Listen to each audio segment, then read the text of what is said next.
A lot of times when we think of schedules, we think of them as prisons, especially if someone else has done it for us. Like, here's the stuff you have to do. But even if we make it for ourselves, like, here's the time I'm going to the gym, 5 a.m., it feels like we've put ourselves in a prison, and so it's very easy to rebel. Schedules should not be prisons. That's not how they're supposed to work, so stop thinking that. I don't know if that's good advice. Whatever.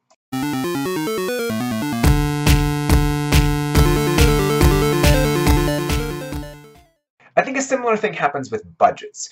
Most of the time, people view budgets as prisons. Like, here I am saying, here's limiting on how much I can spend on entertainment. But a different way of thinking about a budget is, what is the life that you're trying to live? And what have you allocated to that? So maybe you say, yes, I'm spending less on entertainment now so that I can save more for retirement because that's the life that I've designed this for. One speaker I heard recommended, don't call it a budget, call it a spending plan. Here's my plan for how I'm spending things, and that's driven by some sort of vision for my life. I think that should be true of schedules as well, that you have a lifestyle in mind. What do I want to do?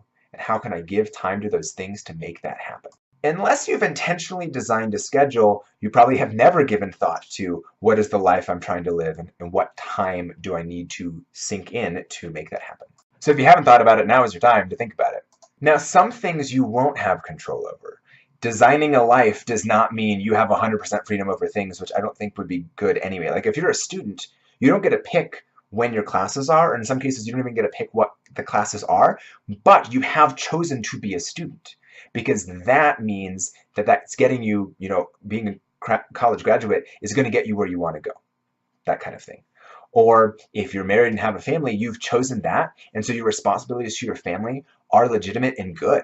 It's not like, oh, to design the life that I want, I need to cut out all my responsibilities. That's not good. Also, we thrive on having responsibilities. That is a good thing. I think to broaden this, discipline is not a prison. Discipline is a skill to bring you closer to the life that you want. Discipline shows up in time. It shows up in money. It shows up in other things, but I think those are probably the two biggest ones that are going to have an impact.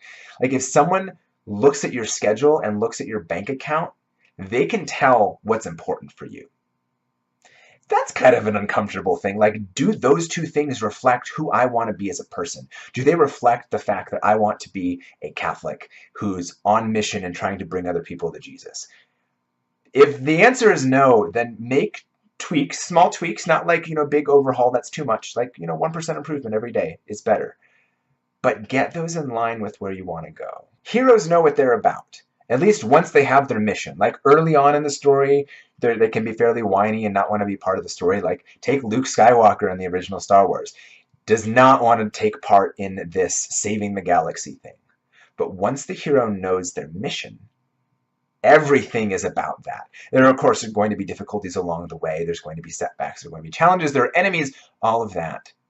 But the hero is willing to sacrifice and be disciplined for the sake of their mission. So the question is, what is your mission? You might not know that. It might take a while to discover that. And how can you, right now, take one practical step, not 20, one practical step to get closer to that mission, to get your schedule to support that mission instead of hinder it, to get your money to support that mission instead of hinder it. P.S. Be a hero today.